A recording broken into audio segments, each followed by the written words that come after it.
Shalom pemirsa, Bapak Ibu, Saudara yang kami kasihi dimanapun berada. Kita bertemu kembali dalam diskusi pelajaran Sekolah Sabat, di mana pelajaran kita pada minggu ini adalah pelajaran terakhir dari triwulan ketiga. Dan kita sudah tiba pada pelajaran yang ke-13, yang judulnya Tuhan yang Bangkit. Pada kesempatan ini, pada pelajaran terakhir ini, kita bersama-sama dengan dua hamba Tuhan yang akan memberikan kesimpulan untuk pelajaran kita. Yang pertama adalah Pendeta Muda Luki Pinontoan. Beliau adalah Gembala Jemaat dari Lawang. Shalom Pendeta Luki. Dan yang kedua adalah Pendeta Muda Herwan Oroh. Beliau adalah Gembala Jemaat Pare Kediri. Shalom Pendeta Herwan. Salam Pendeta Sunaji. Pemirsa yang kami kasihi, kami dengan senang bersama-sama dengan Bapak Ibu Saudara semuanya untuk kita kembali belajar bersama-sama. Dan acara kita ini terselenggara atas kerjasama Departemen Komunikasi dan Departemen Sekolah Sabat Conference Jawa Kawasan Timur. Dan siaran ini kami sampaikan dari studio Voice of Seven, Jalan Tanjung Anom nomor 7, Surabaya. Dan kami juga senang bila mana Bapak Ibu pemirsa semuanya mau dilayani untuk didoakan atau belajar Alkitab, dapat menghubungi nomor kontak yang ada di layar Bapak Ibu semuanya, dan bisa menghubungi nomor tersebut untuk perlu pelayanan doa atau pelayanan untuk pendalaman akan Alkitab. Jadi pemirsa yang kami kasihi, kita akan belajar bersama-sama dari pelajaran terakhir untuk triwulan ini, yaitu pelajaran ke-13, Tuhan yang Bangkit. Dan kita akan awali dengan doa. Pendeta Luki akan pimpin kita dalam doa. Kita berdoa. Bapa kami yang bertata di dalam kerjaan surga, terima kasih Tuhan, Engkau baik dalam kehidupan kami. Saat ini Tuhan, di dalam pelajaran Sekolah Sabat, kami serahkan ke dalam tangan agar dapat menguatkan kami dan bahkan semua pendengar. Kami sama-sama dikuatkan untuk kedatangan-Mu yang kedua kali. Terima kasih Tuhan, Engkau baik di dalam kehidupan kami. Di dalam nama Tuhan Yesus, Juru Selamat kami. Amin. Amin. Terima kasih Pendeta Luki. Jadi pemirsa yang kami kasihi dimanapun berada, Sabat yang lalu atau minggu yang lalu kita sudah mempelajari pelajaran ke-12, diadili dan disalibkan. Itulah yang Yesus alami. Dan Sabat ini kita akan pelajari lebih lengkap lagi. Kalau hanya Yesus diadili dan disalibkan, kemudian dia dikubur, maka sia-sialah rencana keselamatan itu. Tapi Yesus yang sudah disalibkan, Yesus yang sudah dikuburkan, namun dia bangkit dan menjadi pengharapan bagi kita semuanya. Ayat inti atau ayat hafalan dari pelajaran Sekolah Sabat kita untuk minggu ini terdapat dalam Markus 16 ayat yang ke-6. Firman Tuhan katakan, tetapi orang muda itu berkata kepada mereka, jangan takut, kamu mencari Yesus orang Nazaret yang disalibkan itu. Ia telah bangkit. Ia tidak ada di sini. Lihat, inilah tempat mereka membaringkan dia. Markus 16 ayat yang ke-6. Jadi dapat kita melihat peristiwa kebangkitan daripada Yesus dan menjadi pelajaran bagi kita, termasuk hari kebangkitannya menjadi satu pelajaran, bahkan bukan hanya pelajaran, ada juga ajaran yang memutarbalikkannya. Apa itu? Kita akan melihat nanti pembahasan yang dibahas oleh kedua hamba Tuhan, dan tentunya bagian terakhir yang perlu kita ingat nanti adalah bahwa Markus menekankan agar Bapak, Ibu, pemirsa, dan kita semuanya mau membawa Injil ke seluruh dunia. Untuk itu, kita akan mendengarkan kesimpulan bagian pertama yang akan dibawakan oleh Pendeta Luki. Kami persilahkan Pendeta Luki. Baik, terima kasih Pendeta Sino Haji. Pelajaran kita sangat luar biasa ya. Pelajaran kita sangat menarik buat kita. Tentu kita berbicara mengenai Tuhan yang bangkit. Ketika kita berbicara mengenai Tuhan yang bangkit, kita akan berbicara mengenai kebangkitan. Tadi Pendeta Sino Haji sudah menyinggung tentang penderitaan dia dan kematiannya. Di pelajaran kita saat ini, ketika berbicara mengenai kebangkitan, tentunya kita akan menyinggung tentang kematian. Yesus yang pernah mati dan akan bangkit. Di dalam pelajaran ini, di buku Markus, buku Matius, buku Lukas, buku Yohanes, mencatat tentang Yesus mati.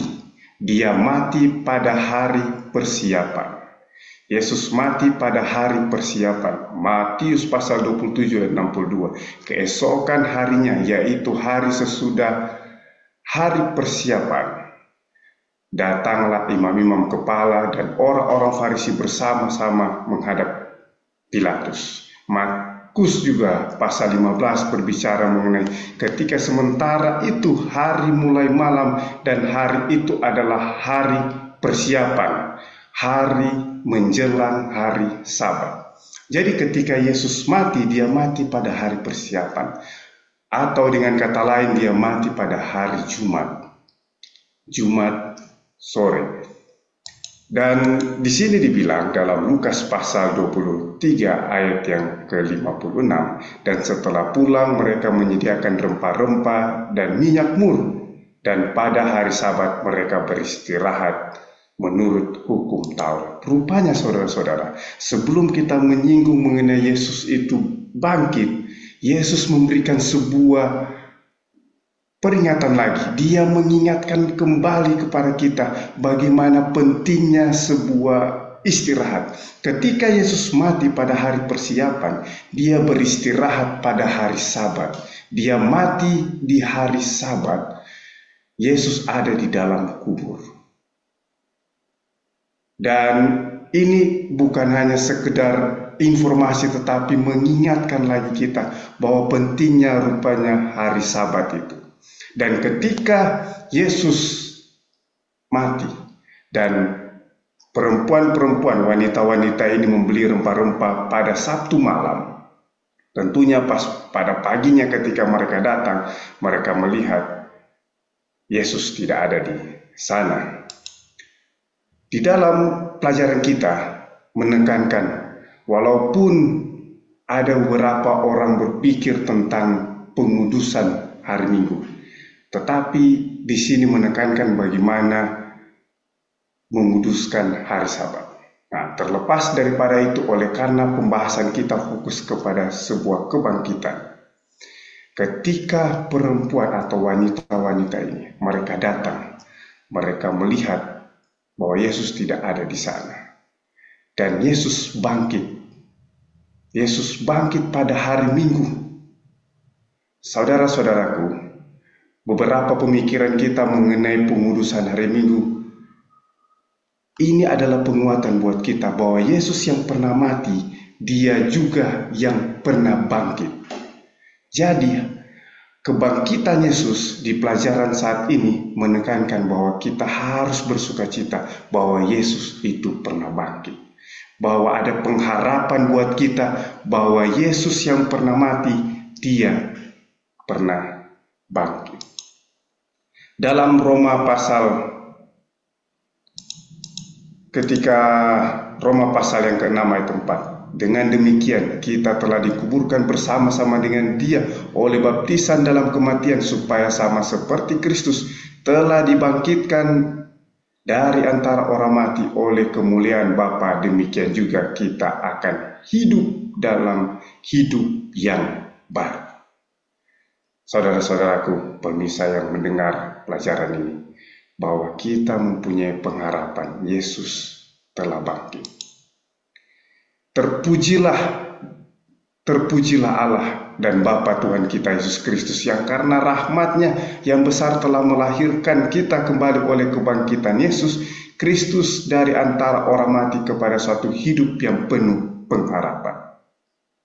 Kita harus bersyukur, kita harus bersuka cita bahwa Yesus yang kita sembah, dia pernah mati dan rupanya dalam pelajaran kita lebih meyakinkan kita bahwa Yesus itu pernah bangkit. Kita memiliki suatu pengharapan yang pasti bahwa Yesus telah bangkit. Tapi saudara, rupanya seperti yang disinggung oleh Pendeta Sinuaji, ada sedikit masalah di dalam kebangkitan Tuhan. Masalahnya sebetulnya bukan dari firman Tuhan itu sendiri, dan dari beberapa orang yang meragukan bahwa Yesus itu tidak bangkit.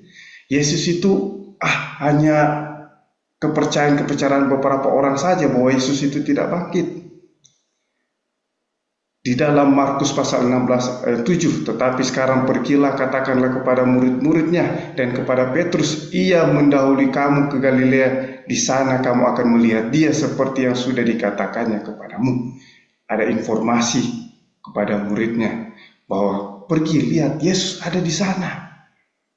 Dan beberapa pemikiran bahwa Yesus itu tidak bangkit itu dibantahkan oleh, pertama saudara-saudara, Yesus itu benar-benar bangkit karena di buku Kejadian menyatakan bahwa Tuhan adalah pencipta. Allah yang kita sembah adalah yang maha kuasa. Jadi sangat hal yang tidak mungkin. Tuhan yang pencipta, dia yang maha kuasa, dan Yesus itu tidak bisa bangkit. Dan di sisi yang lain berpikir bahwa Yesus itu tidak bangkit. Bukti menyatakan bahwa kubur Yesus itu kosong. Menyatakan benar bahwa Yesus itu bangkit karena kubur itu kosong. Tetapi berpikir bahwa beberapa beranggapan, kubur itu kosong karena murid-muridnya mengambilnya, murid-muridnya mencuri supaya ketahuan bahwa Yesus itu tidak ada di sana. Sangat hal yang sulit diterima kalau seandainya murid-murid Yesus yang mencuri atau mengambil jasad Yesus dan mereka tidak ditangkap. Mereka bisa melewati penjaga-penjaga itu. Dan nyatanya mereka tidak ditangkap. Dan itu adalah bukti bahwa Yesus itu benar-benar dia bangkit. Dan bahkan banyak saksi bahwa Yesus itu benar-benar bangkit. Kisah Para Rasul 3 ayat 15, demikianlah ia, pemimpin kepada hidup telah kamu bunuh, tetapi Allah telah membangkitkan dia dari antara orang mati, dan tentang hal itu kami adalah saksi. Rasul Paulus juga memberikan kesaksian bahwa Yesus itu benar-benar telah bangkit. Saudara-saudaraku, kita harus yakin di dalam Yohanes pasal 16 ayat 22 juga dibilang, demikian juga kamu sekarang diliputi duka cita, tetapi akan melihat kamu lagi dan hatimu akan bergembira, dan tidak ada seorang pun yang dapat merampas kegembiraanmu itu daripada. Jadi kita harus berbahagia bahwa Yesus itu benar-benar bangkit. Di sisi yang lain, di pelajaran kita saat ini, ketika kita berbicara bahwa Yesus itu mati dan dia benar-benar bangkit, dia menekankan bahwa sebuah peristirahatan, hari Sabat yang kudus, kita bersuka cita bahwa dia itu bangkit. Kita bersuka cita bahwa Yesus itu pernah bangkit. Walaupun diragukan bahwa dia itu pernah bangkit, tetapi banyak bukti menyatakan bahwa Yesus itu bangkit. Karena Tuhan itu penguasa, dia maha kuasa, dia pencipta.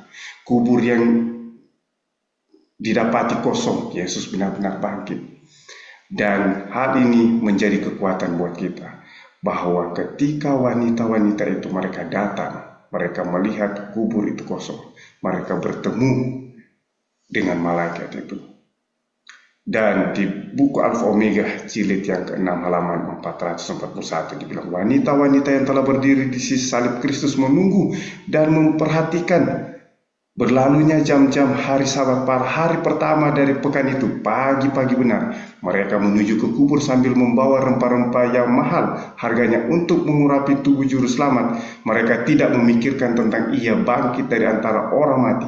Matahari harapan mereka telah terbenam dan malam telah turun ke hati mereka. Sementara mereka berjalan, mereka menceritakan kembali perbuatan kemurahan Kristus serta perkataan penghiburannya, tetapi mereka tidak teringat bahwa perkataannya, aku akan melihat kamu lagi, Dan akhirnya saudara-saudara, mereka ketika sampai bahwa ternyata benar Yesus tidak ada di sana, dan di dalam Markus pasal 8 ayat 29 dibilang apa? Ia bertanya kepada mereka, tetapi apa katamu? Siapakah aku ini? Maka jawab Petrus, engkau adalah Mesias. Kita sudah dapat informasi yang luar biasa, tetapi ternyata kita teringat kembali ketika Petrus menyatakan bahwa Yesus itu dari Mesias. Dan Yesus mengatakan jangan memberitahukan kepada siapa-siapa. Dan ada beberapa dukungan ayat, Yesus beberapa kali menyatakan untuk tidak memberitahukannya. Di dalam Markus pasal 1 ayat 44, ketika orang-orang tetap diam, dia menyatakan kepada seorang penderita kusta untuk tidak menceritakan kepada siapapun tentang kesembuhannya. Markus pasal 5 ayat 43, dia meminta Yairus dan istrinya untuk tidak memberitahukan siapapun tentang kebangkitan putrinya. Markus pasal 7 ayat 36, dia memerintah sekelompok orang untuk tidak memberitahu orang-orang tentang penyembuhannya terhadap orang-orang yang tuli dan bisu. Tapi rupanya ketika Yesus menyuruh mereka untuk diam, Yesus mempunyai alasan. Dia mempunyai alasan untuk mereka untuk diam. Dia mempunyai alasan supaya mereka ternyata untuk diam saat itu karena dia belum menyelesaikan misinya. Dan akhirnya di dalam Markus pasal 16 ayat 20, mereka pun pergi memberitakan Injil segala penjuru. Dan Tuhan turut bekerja dan meneguhkan firman itu dengan tanda-tanda menyertai mereka.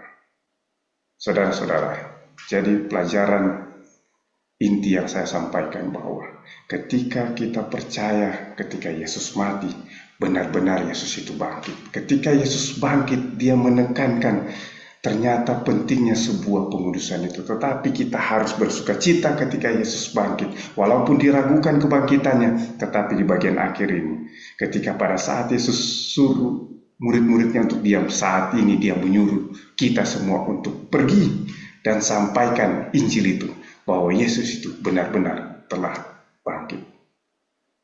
Ini yang bisa saya sampaikan. Saya kembalikan kepada Pendeta Silaji. Satu hal tadi disampaikan bahwa murid-murid dan kita sebagai orang Kristen bersuka cita karena ada kebangkitan. Tapi cukupkah hanya bersuka cita saja karena Yesus bangkit?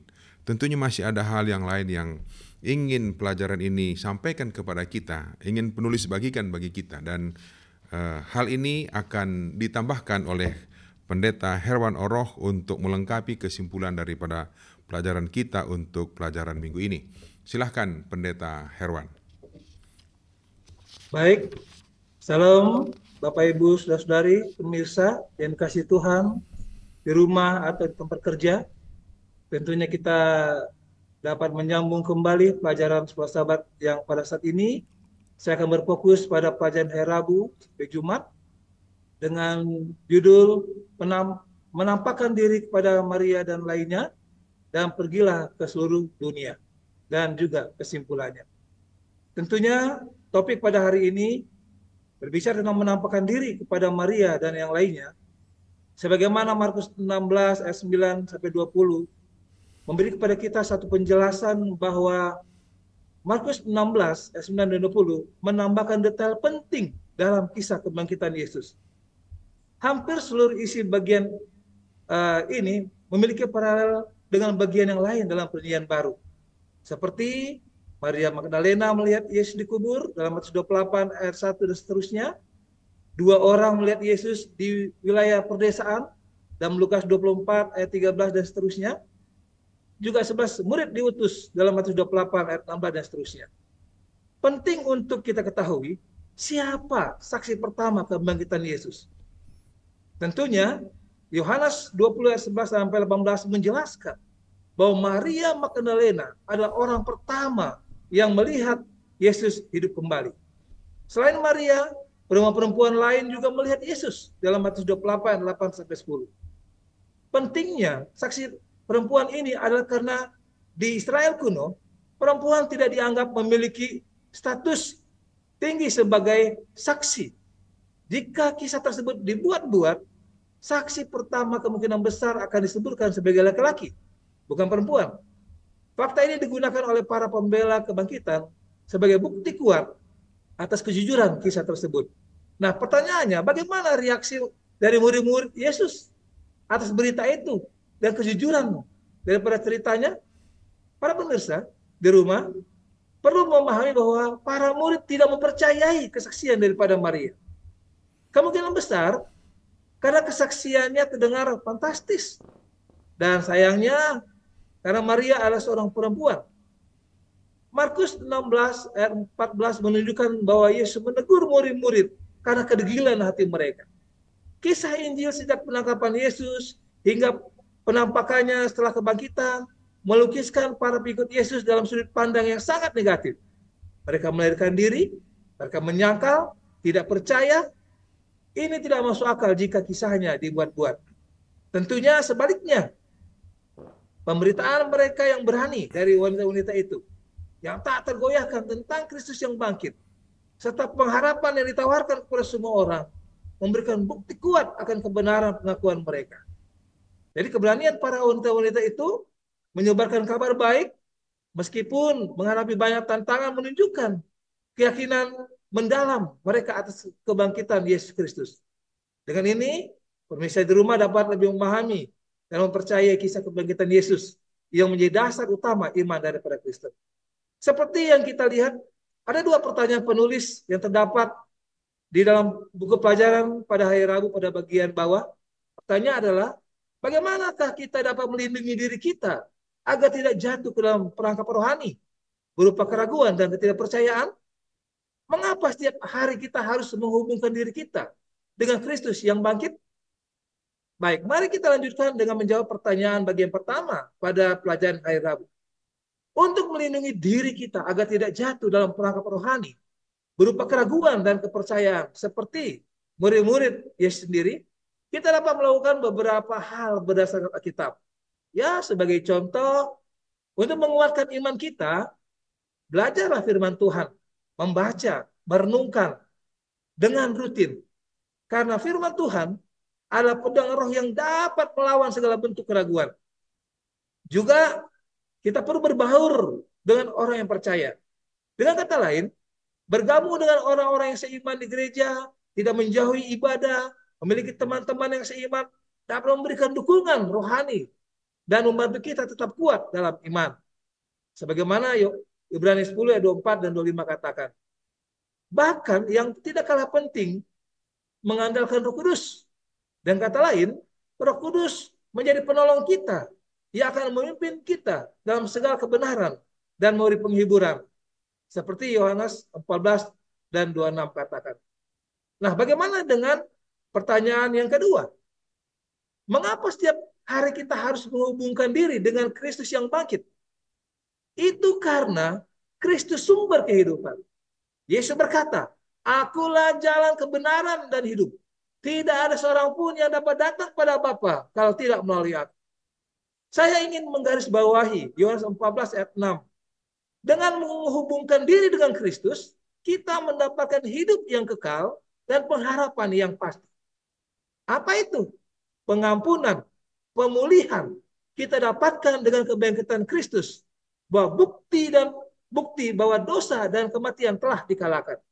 Jadi, setiap hari kita membutuhkan pengampunan, pemulihan yang hanya dapat diberikan oleh Kristus. Yang kedua, kita membutuhkan kekuatan dari hidup yang kudus. Dan untuk hidup kudus ini, kita hanya bisa dapat ketika Roh Kudus diberikan kepada kita. Sehingga dia memberi kita kekuatan mengatasi godaan-godaan setiap hari. Dan yang pasti, pengharapan yang pasti, yaitu kebangkitan Kristus memberi kita pengharapan akan kehidupan yang kekal dan kemenangan atas kematian. Ini memberikan kita keberanian untuk menghadapi segala tantangan. Nah, topik kedua dalam pelajaran hari Kamis berjudul, pergilah ke seluruh dunia.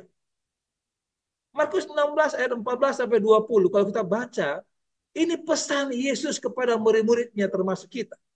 Apa pesannya? Pergilah ke seluruh dunia. dalam Markus 16 ayat 14 sampai 20, Yesus juga menegur murid-muridnya karena ketidakpercayaan, karena kedegilan mereka atas kabar yang mereka dapat dari para wanita. Ketidakpercayaan ini bukanlah masalah baru bagi kita, Bapak Ibu sekalian. Karena murid Yesus yang pertama pun bergumul dengan iman. Dalam Yohanes 20 ayat 24 sampai 29, Matius 28 ayat 17 menjelaskan bahwa mereka sekalipun telah bersama Yesus, telah menyaksikan berbagai mujizat berulang-ulang, tapi mereka juga masih tetap ragu pada Tuhan. Nah, apa tujuan terbesar daripada murid-murid yang Tuhan inginkan untuk disampaikan? Pertama adalah Yesus menugaskan kepada murid-muridnya untuk membawa Injil ke seluruh dunia, agar melalui mereka lah Injil dapat sampai kepada segala makhluk. Orang-orang percaya akan diselamatkan, sementara orang-orang yang tidak percaya akan dihukum. Apa tanda-tandanya bahwa umat Tuhan atau murid-murid Yesus disertai dengan kuasa Yesus?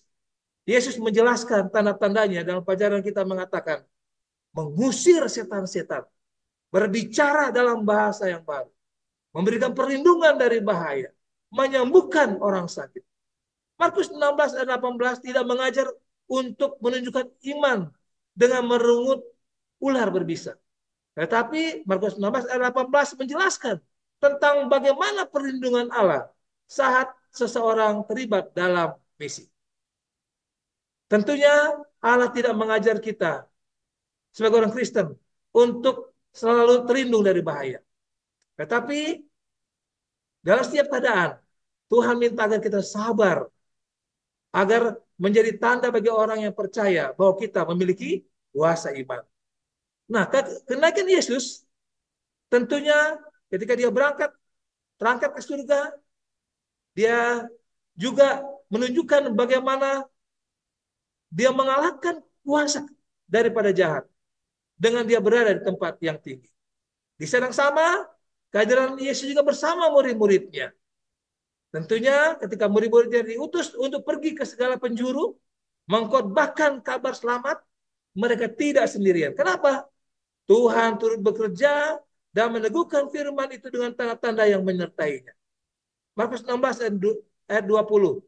Yesus bersama mereka saat itu dan berjanji untuk bersama kita sekarang seiring kita melanjutkan pekerjaan, yaitu menarik jiwa-jiwa. Janji Yesus, aku menyertaimu senantiasa sampai kepada akhir zaman. Tentunya memberikan penghiburan dan kekuatan bagi kita untuk memproklamirkan kabar Injil daripada kabar keselamatan untuk seluruh dunia. Nah, Bapak Ibu, menjawab pertanyaan terakhir dari penulis buku ini, penghiburan apa yang dapat dan harus kita peroleh dari janji aku menyertai kamu senantiasa sampai akhir zaman? Matius 28 ayat 20. Ini merupakan sebuah kabar memproklamirkan Injil kepada orang-orang segala makhluk. Saya ingin menekankan bahwa penting untuk kita ketahui, janji Yesus memberikan penghiburan yang mendalam bagi kita. Dalam beberapa cara ini, kita berupaya mempromosikan Injil daripada kabar selamat. Itu dapat kita rasakan dalam ayat-ayat yang lain seperti Markus 16 ayat 20 mengatakan bahwa meskipun Yesus naik ke surga, dia tetap hadir bersama murid-muridnya dalam setiap langkah dan misi mereka. Lalu ketika murid-muridnya tentu tidak percaya karena kedegilan mereka, Yesus menegur mereka untuk kemudian menunjukkan bahwa kebangkitannya memberikan landasan yang kokoh bagi iman mereka. Dan misi kepada dunia, Yesus menugaskan murid-muridnya membawa Injil ke seluruh dunia. Inilah perintah yang luas yang mencakup semua orang. Nah, kita perlu mendapat bimbingan daripada Tuhan. Dan tanda-tanda yang lain yang Tuhan berikan untuk memberikan kepada kita kuasa, mengusir setan, berbicara dalam bahasa yang baru, telah memberi pernyataan bahwa kita siap untuk menjadi saksi bagi pekerjaan Tuhan. Bapak Ibu sekalian, orang-orang muda yang juga mengikuti Zoom ini, sebuah kesimpulan dari pelajaran kita bahwa Kristus sebagai kebangkitan dan hidup kita. Dengan kata lain, bagi orang percaya, Kristus memulihkan hidup yang hilang karena dosa dan memberikan kepada kita hidup yang kekal. Pandangan Kristen tentang kematian yang sedang beredar dengan kata lain memberi kepada kita sebuah pelajaran bahwa kematian dianggap sebagai tidur sementara bagi orang Kristen, bukan akhir dari permanen. Kristus melindungi hidup orang Kristen dalam kasih Allah dan akan kebangkitannya untuk memberi kepada kita satu kemuliaan. Bagaimana pandangan orang-orang umum yang tidak percaya Tuhan? Mereka juga menyatakan pendapat mereka. Sebagaimana beberapa sejarawan ateis mengakui kematian Yesus dan pengakuan tentang penampakan dirinya setelah kematian. Yesus Kristus sudah bangkit dari kematian. Terima kasih atas perhatian Bapak Ibu. Saya kembalikan kepada moderator Pendeta Victor Sinuaji. Bagaimana tadi sudah dijelaskan bahwa kita bersuka cita atas kebangkitan daripada Yesus yang menjadi jaminan kehidupan kekal bagi kita. Namun Bapak Ibu pemirsa yang kami kasihi, kalau kita di negara ini kita dipanggil untuk mengisi kemerdekaan dengan berjuang, berbuat baik, memajukan negara kita, tentunya kita juga sebagai orang Kristen, murid-murid Tuhan, kita juga harus mengisi kebangkitan daripada Tuhan itu sementara kita menunggu kedatangannya yang kedua kali. Dengan cara apa? Saya ingin membacakan satu kutipan terakhir pada kita untuk minggu ini dari buku Alfa dan Omega jilid 6 halaman 477. Saya bacakan. Kristus memberikan perintah kepada murid-muridnya. Ia mengadakan persediaan penuh untuk meneruskan pekerjaan itu, dan ia sendiri bertanggung jawab atas kemajuannya. Selama mereka menurut sabdanya dan bekerja bersama-sama dengan dia, mereka tidak dapat gagal. Pergilah kepada segala bangsa, ia menyuruh mereka. Pergilah ke bagian yang paling jauh dari bulatan bumi, yang berpenghuni, tetapi ketahuilah bahwa aku pun akan hadir di sana. Bekerjalah dalam iman dan keyakinan, karena aku sekali-kali tidak pernah akan meninggalkan kamu. Kita dipanggil semuanya untuk mengisi keselamatan yang kita sudah terima daripada Tuhan, bukan hanya diam dan bertenang diri saja, tapi kita dipanggil untuk pergi, memberitakan kabar Injil, memberitakan kematian Yesus yang sudah bangkit, agar pada waktu Tuhan datang kedua kali nanti, kita pun akan diangkat masuk ke dalam kerajaan surga. Dan janji Tuhan, Tuhan akan menyertai kita sampai akhir zaman. Terima kasih Pendeta Luki dan terima kasih Pendeta Herwan yang telah memberikan kesimpulan bagi kita untuk pelajaran yang terakhir triwulan ini, pelajaran ke-13. Dan terima kasih kepada Bapak Ibu pemirsa dimanapun berada. Kiranya pelajaran ini, pelajaran sekolah sahabat ini, firman Tuhan ini dapat menjadi berkat bagi kerohanian kita semuanya, dan kita akan bertemu pada minggu yang akan datang dalam pelajaran yang baru di triwulan 4 tahun 2024. Tuhan kiranya memberkati kita. Kita akan tutup dengan doa yang akan dipimpin oleh Pendeta Herwan. Silakan.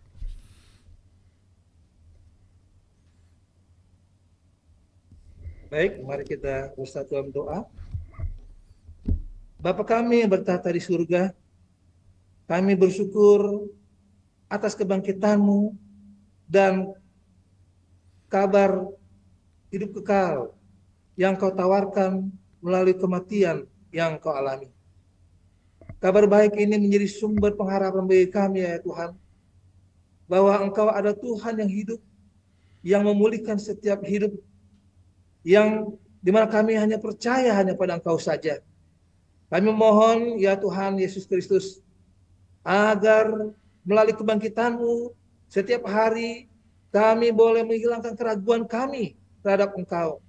Biarlah kami dapat dipulihkan untuk terus percaya pada kasih setia-Mu yang menyertai kami dalam segala keadaan. Dan biarlah Kau penuhi kami dengan keyakinan bahwa Engkau adalah jalan, kebenaran, dan hidup. Biarlah kami semua boleh percaya kepadamu. Dan kami boleh menemukan kekuatan yang baru, iman yang teguh untuk menghadapi tantangan hidup. Dalam nama Yesus Kristus kami berdoa. Amin. Amin. Terima kasih Pendeta Luki, terima kasih Pendeta Herwan, dan terima kasih pemirsa. Sampai ketemu lagi minggu datang. Tuhan memberkati kita semuanya.